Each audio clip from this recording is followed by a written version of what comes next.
ठीक, चलो ठीक है। अच्छा, जय भोग, बहुत अच्छा, बहुत सुंदर।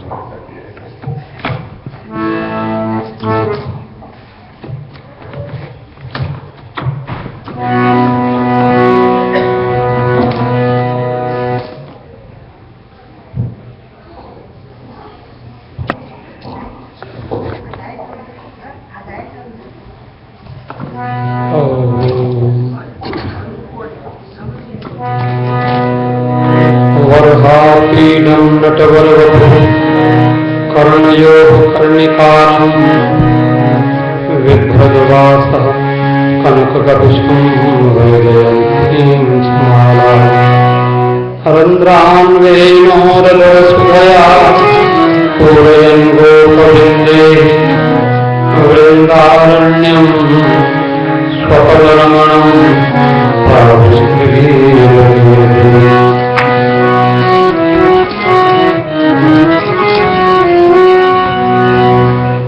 थोड़ा भगवान का स्मरण करेंगे और राधा रानी का स्मरण बड़े प्रेम से करें। मेरे साथ साथ सभी लोग बड़ी श्रद्धा से बोलेंगे।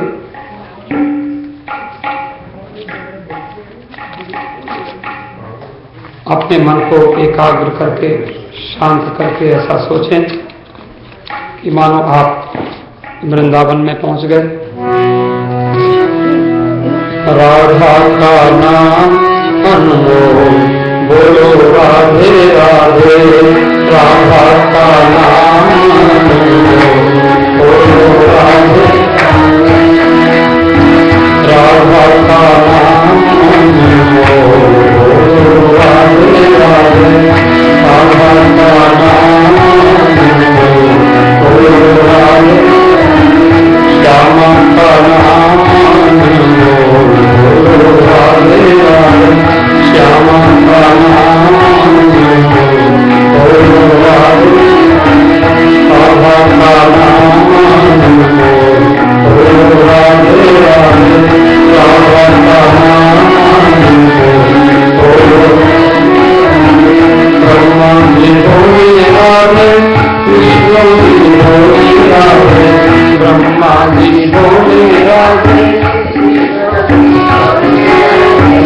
ब्रह्मा जी बोले राधे, विष्णु जी बोले राधे, ब्रह्मा जी बोले राधे,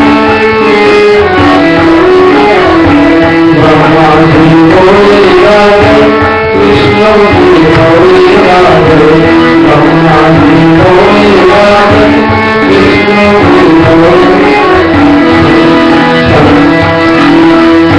शंकर के रूप से आया आवे राधे राधे, शंकर के रूप से आया आवे राधे राधे, शिवजी के रूप से आया आवे राधे राधे, शिवजी के रूप से आया आवे राधे राधे, राधे का नाम बोलो राधे राधे, राधे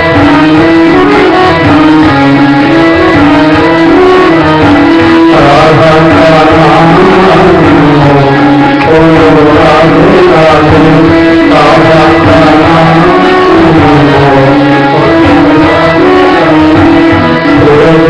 बोले राधे, चंदा भी बोले राधे, बोले राधे, चंदा भी बोले राधे, बोले राधे, चंदा भी बोले राधे, बोले राधे, चंदा भी बोले तारों के गीत से राधा आए राधे राधे, तारों के गीत से राधा आए राधे, तारों के गानों से राधा आए राधे राधे, तारों के गीत से राधा आए राधे, राधा का नाम बोलो राधे राधे, राधा का नाम गंगा भी बोले राधे, गंगा भी बोले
भागवत में राधा जी का नाम 10वें स्कंद में एक जगह आया है और उसमें राधा नाम करके ऐसे लिखा नहीं है, किंतु अनया राधितो नूनम ऐसा करके वर्णन मिलता है।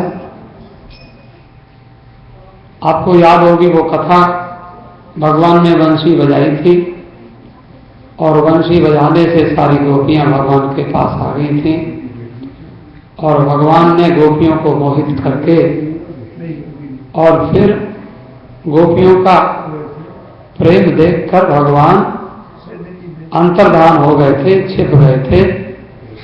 फिर गोपियां उनको ढूंढती ढूंढती वन में जा रही थी तो एक स्थान पर उनको एक सखी मिली। गोपियों ने इससे पूछा तो तुम किसको ढूंढ रही हो? उसने कहा मुझे कृष्ण छोड़कर चले गए हैं। इन गोपियों ने कहा हमको भी छोड़कर चले गए हैं, तो तुमको भी छोड़कर चले गए क्या? तो वही जो सखी है जिसको भी छोड़कर चले गए वही राधा है, क्योंकि गोपियों ने जो ढूंढते ढूंढते एक स्थान पर, भागवत में सुखदेव जी महाराज के मुख से कथा है 10वें स्कंद में, एक स्थान पर भगवान के पैर कुछ गीली मिट्टी में नीचे धंसे हुए देखे, तो वहां पर व्यास जी महाराज ने श्लोक लिखा है अनया राधितो नूनम। लगता है ये कोई भगवान की बहुत बड़ी आराधना करने वाली है। अनया कृष्ण नूनम कृष्ण आराधितः, इसने कृष्ण की आराधना की है, तो आराधना करने वाली को ही राधा कहा गया। राधा भगवान की शक्ति है, भगवान में और राधा जी में कोई अंतर नहीं है। इस विषय को हम फिर कभी आपसे कहेंगे। आज आवश्यक बात एक दो हम आपको कह करके जल्दी से वाणी को विश्राम देते हैं। आवश्यक बात क्या है? एक तो आवश्यक बात यह है कि आज आषाढ़ महीने के शुक्ल पक्ष की 9वीं तिथि है वैंकूवर के पंचांग के अनुसार। आषाढ़ मास शुक्ल पक्ष 9वीं तिथि है। और आप जानते हैं कि अगला महीना सावन का महीना है। इस महीने में केवल 6 दिन बाकी बचते हैं। आज के बाद 5 ही दिन बाकी बचते हैं चांद्रमास के अनुसार। थोड़ा अंतर होता है, पंजाब का मास, उत्तर प्रदेश का मास, गुजरात का मास, फिर हम आपको वर्णन बताएंगे। थोड़ा अंतर होता है। पंजाब में संक्रांति से मास मानते हैं, तो कर्क की संक्रांति 16 तारीख से प्रारंभ होगी, तो 16 से श्रावण माना जाएगा पंजाब के अनुसार। लेकिन चांद्रमास के अनुसार पूर्णिमासी से पूर्णिमा तक जो महीना होता है उसको चांद्रमास कहते हैं। और संक्रांति से संक्रांति तक सौर मास कहते हैं। तो सौर मास तो प्रारंभ होगा 16 जुलाई से। चांद्रमास 11 जुलाई से प्रारंभ होगा। 11 जुलाई से पूर्णिमा है, सावन का महीना प्रारंभ हो जाएगा और रक्षाबंधन तक चलेगा। और हमारे पंचांग में, हमारे परंपरा के अनुसार, मैं काशी में 25 वर्षों तक रहा, जो हमने परंपरा देखी कि वहां कल को तो हम भगवान शंकर को सामने विराजमान करेंगे, क्योंकि सोमवार के दिन अभिषेक होता ही है, सवेरे 8 बजे से और शाम को 8 बजे तक। उसके बाद मंगल से एकादशी है, तो एकादशी को देवशयनी एकादशी बोलते हैं। जो एकादशी आ रही है आषाढ़ महीने की शुक्ल पक्ष की एकादशी जो मंगलवार को है, उसको देवशयनी बोलते हैं। तो देवशयनी एकादशी से चातुर्मास प्रारंभ होता है और उसमें चातुर्मास में एकादशी के दिन से ही श्रावण की शिव पूजा प्रारंभ हो जाती है। तो आपकी जानकारी के लिए मुझे बहुत आवश्यक सूचना आपको देनी है कि कल से ही हम शिव जी का अभिषेक प्रारंभ कर देंगे। कल से ही शिवलिंग बाहर स्थापित हो जाएगा और आप लोग फिर पूरे श्रावण भर और आगे संक्रांति तक हम इसको चलाते हैं। ऐसा पिछले वर्ष भी ऐसा चला था। तो ये सब आपको जानकारी आवश्यक है, इस बात का आप ध्यान रखें। आज मुझे किसी ने एक प्रश्न किया तो मुझे अच्छा लगा। आप लोग कभी हमें प्रश्न करते हैं तो हमें अच्छा लगता है। हम यहाँ बैठे हुए हैं किस लिए हैं? हमें लगता है कि हमारा यहाँ रहना सफल है, सार्थक है। जब आप हमसे कोई प्रश्न पूछते हैं और हम उसका उत्तर देते हैं, मुझे लगा कि मैंने कहा ठीक है, मैं आपका उत्तर कथा में दे देता हूँ। तो अच्छी बात है, क्योंकि अभी प्रश्न किया जल्दी में, तो इसलिए उसको जल्दी से उत्तर देना। मैंने कहा तो कथा का समय है, तो वो प्रश्न भी बड़ा अच्छा लगा मुझे और बड़ा बेसिक क्वेश्चन है, मौलिक प्रश्न है, तो उसका उत्तर देना ही चाहिए, समझना ही चाहिए। प्रश्न क्या किया किसी ने, तिलक क्यों लगाते हैं? आप देखो, आप अपने घर से तिलक लगा के आते हैं, नहीं तो हमारे यहाँ पर हमारे मनुष्य पंडित जी तिलक लगाते हैं आपको, यहाँ हम लोग तिलक लगाते हैं आपको। आप लगा के आ जाओ तो अच्छा है, नहीं तो मंदिर में आपको तिलक लगाया जाता है। कथा के पहले आ जाओ तो पहले लगा दिया जाता है, बाद में आओ तो बाद में, आरती के बाद में तिलक लगाया जाता है। तो तिलक क्यों लगाया जाता है? थोड़ा सा इस विषय पर विचार, बड़ा मुझे अच्छा लगा आपने प्रश्न किया, आवश्यक है, जानना चाहिए। तिलक देखिए, हमारा सर्वांगीण विकास, हम चाहते हैं हमारा सब प्रकार से विकास हो। शारीरिक विकास हो, आप व्यायाम करते हैं, योगाभ्यास करते हैं, प्राणायाम करते हैं, मानसिक विकास हो, बौद्धिक विकास हो, इंटेलेक्चुअल पावर आपकी बढ़े, आत्मिक विकास हो। आप माता पिता को प्रणाम करते हैं, आप गुरु जी को प्रणाम करते हैं, पंडित जी को प्रणाम करते हैं। हमारे पुरानी परंपरा थी, पंडित जी पाए लागे चरणों में, माने चरणों को छूना, चरणों को नहीं भी छूना तो मुंह से बोल दो कम से कम गुरु जी चरण स्पर्श, तो चलो वो भी बहुत अच्छा है। तो ये मस्तक पर तिलक लगाना भी वैसा ही है, एक ट्रेडिशन है हमारा हिंदू धर्म का। इसमें तिलक जो लगता है चंदन का तिलक लगता है, आपने देखा चंदन का तिलक लगता है, केसर का तिलक लगता है, कुमकुम का तिलक लगता है, हल्दी का तिलक लगता है। कुछ नहीं मिले तो तुलसी की जड़ की मिट्टी लेके उसका तिलक लगता है। आपको मिट्टी भी ना मिले तो पानी का ही तिलक लगा दो, किसी को दिखता नहीं है लेकिन वो भी तिलक है। आपने तो लगाया ना, आपको मालूम है, आपने लगाया, पानी का ही लगा दिया। लेकिन कई बार हम लोग किसी को कह सकते हैं कि हाँ तिलक रखे हो पंडित जी, तिलक नहीं लगाया आपने आज, बोले मैंने पानी का लगाया था। झूठ मूठ को भी बोल दे कि वो ये ना कहे कि कल चलो उसने तिलक नहीं लगाया। लेकिन तिलक कहां लगता है? ललाट पर लगता है, और दोनों आंखों के बीच में, दोनों भ्रुकुटी के मध्य में लगता है। ये भ्रुकुटी का मध्य स्थान क्या है? विचार शक्ति का केंद्र है। इसको तीसरी आंख बोलते हैं, और योगी लोग इसको आज्ञा चक्र बोलते हैं। मूलाधार चक्र, स्वाधिष्ठान चक्र, मणिपुर चक्र, अनाहत चक्र, विशुद्ध चक्र, आज्ञा चक्र, सहस्रार चक्र, 7 चक्रों में से ये आज्ञा चक्र। अच्छा, इसको शिव नेत्र भी बोलते हैं। शिव माने कल्याण, कल्याणकारी नेत्र। हम 2 आंखों से अपना कल्याण नहीं कर पाते तो तीसरी आंख से हमारा कल्याण होता है। तीसरा नेत्र विचार से कल्याण होता है। वैज्ञानिक लोग इसको पिनियल ग्रंथि बोलते हैं, पिनियल ग्लैंड। पिनियल ग्लैंड का रिलेशन नो पिट्यूटरी, चलो पिट्यूटरी ग्लैंड और पिनियल ग्लैंड में थोड़ा सा, लेकिन उसको हम फिर विचार करेंगे। प्रयोगों से सिद्ध हुआ कि इस स्थान से प्रकाश का बहुत घनिष्ठ संबंध है, लाइट का संबंध है। कई बार आप मेडिटेशन करते हैं तो भ्रुकुटी के मध्य में आप ध्यान करते हैं।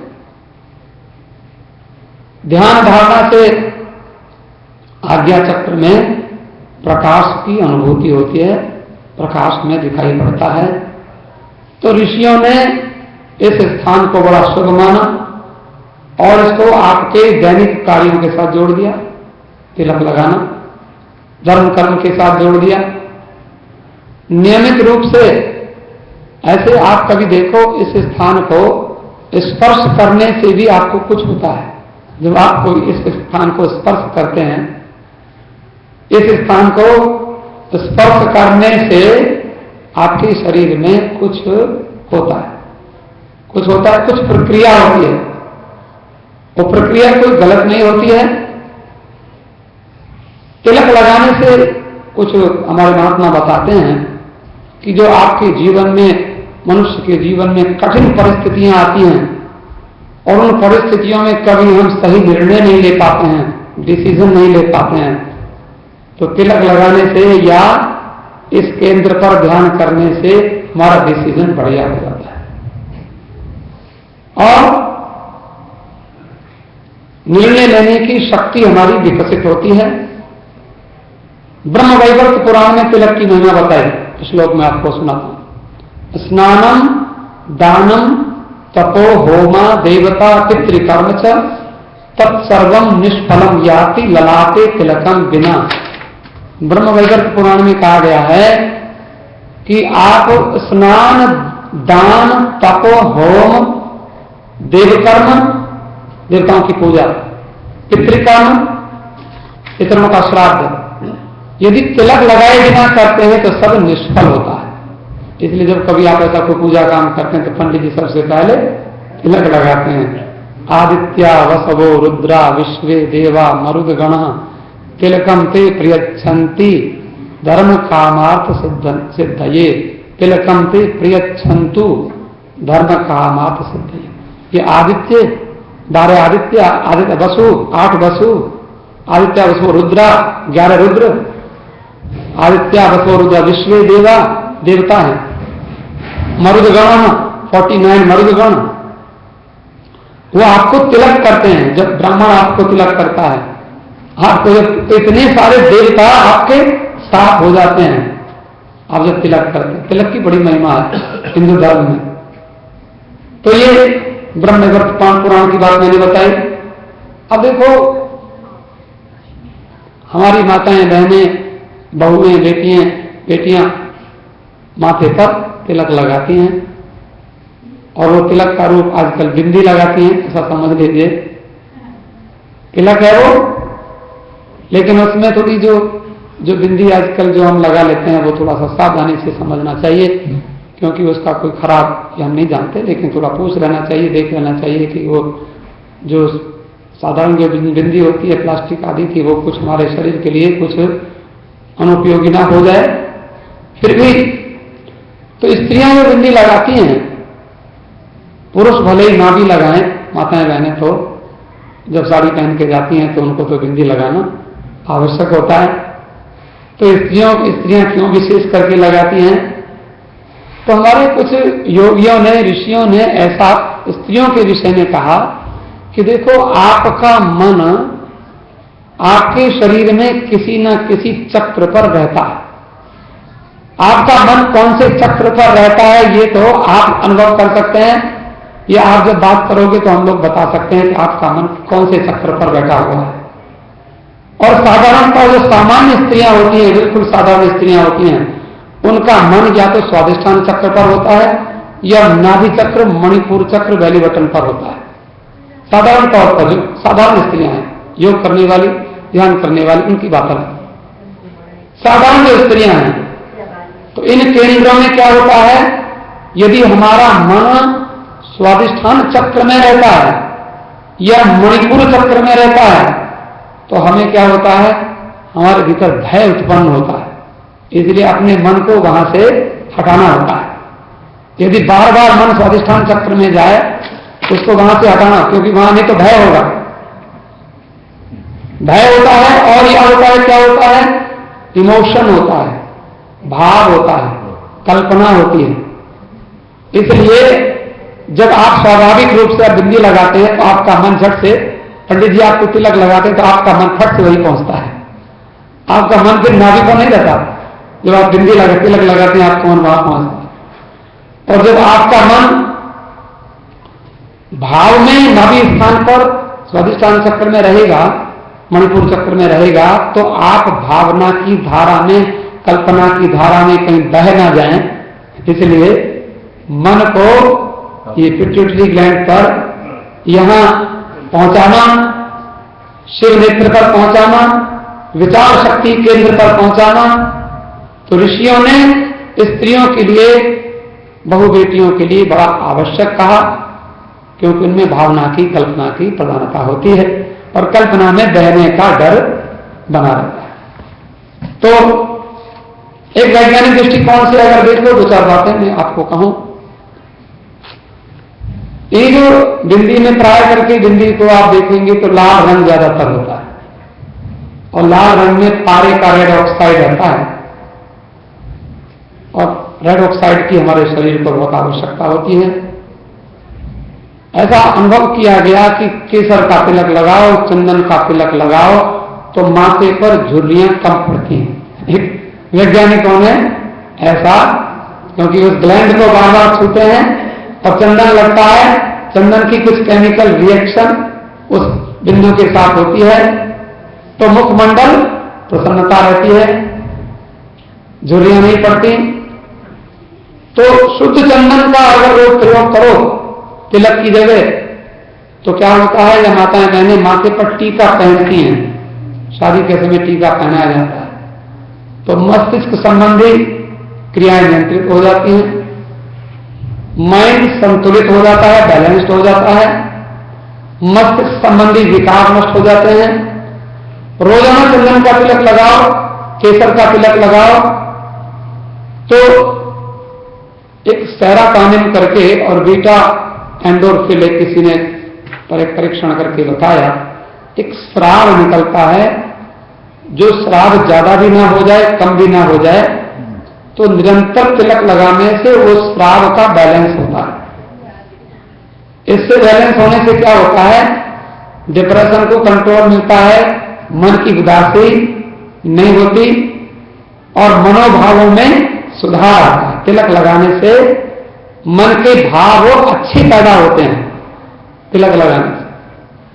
और हमारे मन में जो संकल्प उठता है, सबसे पहले तो हम कुछ सोचते हैं, सबसे पहले वो मस्तिष्क में जाता है, संकल्प बारे में फिर हमारे मन में विचार वो घूमता है, धमनियों में घूमता है, फिर उसमें कंपन पैदा होता है, उसके बाद फिर उस संकल्प से इंद्रियां प्रेरित होती हैं, फिर वो कार्य रूप से परिणित होता है, कोई काम करता है।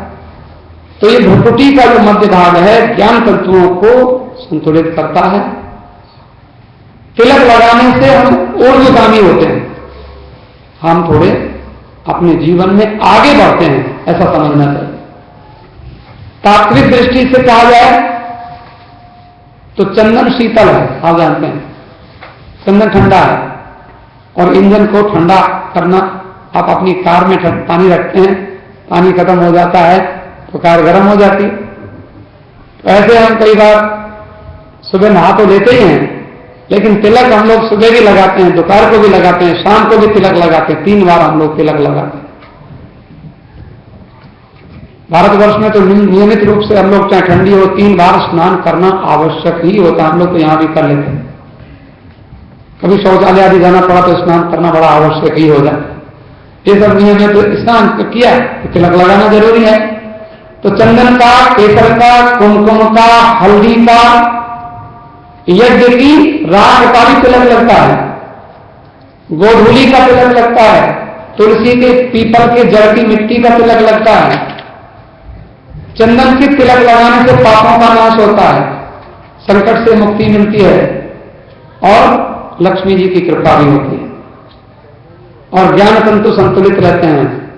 अच्छा, सफेद चंदन और लाल चंदन इनका तिलक लगाओ तो भक्ति मिलती है। देखो ये पुराणों में ऐसा वर्णन है, सफेद चंदन और लाल चंदन का तिलक लगाने से भक्ति मिलती है। केसर का और गोरोचन का तिलक लगाओ तो ज्ञान मिलता है, वैराग्य मिलता है। कुमकुम और हल्दी का तिलक लगाओ तो आपकी त्वचा शुद्ध होती है। कुमकुम, हल्दी तो आपकी त्वचा को, स्किन को बहुत शुद्ध करती है और मस्तिष्क के स्नायु का संयोजन प्राकृतिक होता है। जो संक्रामक कीटाणु हैं वो नष्ट होते हैं। शुद्ध मिट्टी का तिलक भी लगाया जाता है, अच्छी मिट्टी, उसको कई बार बॉइल करके शुद्ध करते हैं। योगी लोग शुद्ध मिट्टी को उबाल कर एक विशेष टेम्परेचर पर उसको शुद्ध कर लेते हैं। या फिर शुद्ध मिट्टी का तिलक लगाओ तो कहते हैं यज्ञ की भस्म का तिलक लगाओ तो सौभाग्य बढ़ता है। और ज्योतिष के अनुसार तिलक लगाने से ग्रह दोष की शांति होती है। नवग्रह का जो खराब दोष है तिलक लगाने से वो ठीक होता है। अब एक बात और अंत में कहूं, कौन सी उंगली से तिलक लगाना चाहिए ये शास्त्र में वर्णन है। अनामिका सबसे पहले, अनामिका, दूसरी मध्यमा, तीसरी अंगूठा, चौथी तर्जनी। अनामिका से लगाने में क्या होता है, अनामिका शांतिदार प्रोक्ता, अनामिका से लगाओ तो शांति मिलती है। मध्यमा से लगाओ तो मध्यमा आयु करीब अवेश स्वास्थ्य मिलता है, बढ़िया आयु की निरोगता मिलती है, आयु बढ़ती है। अंगूठे से लगाओ, कई बार अंगूठे से तिलक लगाते हैं, इसका मतलब आपको पुष्टि मिलती है, आपका सौभाग्य प्रॉस्पेरिटी मिलती है, आपकी वृद्धि होती है धनादि की। अंगुष्ठ, अगुष्ठा, पुष्टिदा प्रोक्ता, और इस उंगली से तिलक लगाओ तो खास होता है, इंडेक्स फिंगर। तर्जनी मोक्षदायिनी, इस उंगली से तिलक लगाने से मोक्ष मिलता है, लिबरेशन मिलता है। अच्छा, और भी एक बात और अंत में देखो, एक और नियम है, इंडेक्स फिंगर से लाल या सफेद चंदन का तिलक लगाते हैं। केसर या कस्तूरी का, गोरोचन का, ये केसर का, कस्तूरी का, गोरोचन का तिलक लगाने के लिए पूर्व की दिशा में मुंह करके लगाया जाता है, और मध्यमा पे तिलक लगाओ तो उत्तर की दिशा में, इंडेक्स फिंगर से लगाओ तो पूर्व में मुंह करके, मिडिल फिंगर से लगाओ तो उत्तर में मुंह करके, और ये अनामिका से रिंग फिंगर से लगाओ तो पश्चिम में मुंह करके लगाया जाता है। तो ये और अंगूठे से भी चंदन लगाने का विधान है। थोड़ा सा अभिषेक होगा शिव जी का, मैंने आपको सूचना दे दी कि कल से श्रावण का पूजा प्रारंभ हो जाएगी और वो पूरा संक्रांति तक चलेगी। थोड़ा मेरे साथ साथ एक और शंकर भगवान का स्मरण कर लेते हैं, क्योंकि शिव जी कल से हमारे मंदिर में शिव जी की पूजा है, अखंड पूजा। आप आज से आप कभी भी आएंगे, आपको शिवलिंग में जल चढ़ाइए, दूध चढ़ाइए, पूरा शिव जी से प्रार्थना करिए, बोले बाबा हमारे मंदिर में चलो, एक बोले बाबा हमारे घर में आओ, तो जरा भोले बाबा को बुलाते सब लोग प्रेम से,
थोड़ा साधारण है।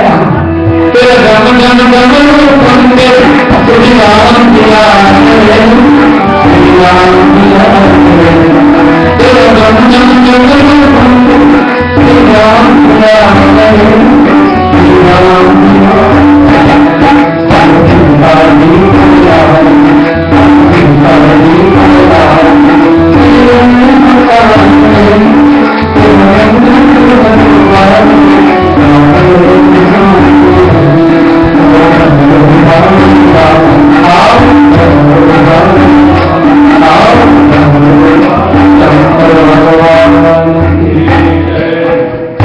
जी को बुलाएंगे कि वो आकर आज की सूचना देंगे, उसके बाद आरती करेंगे। धन्यवाद।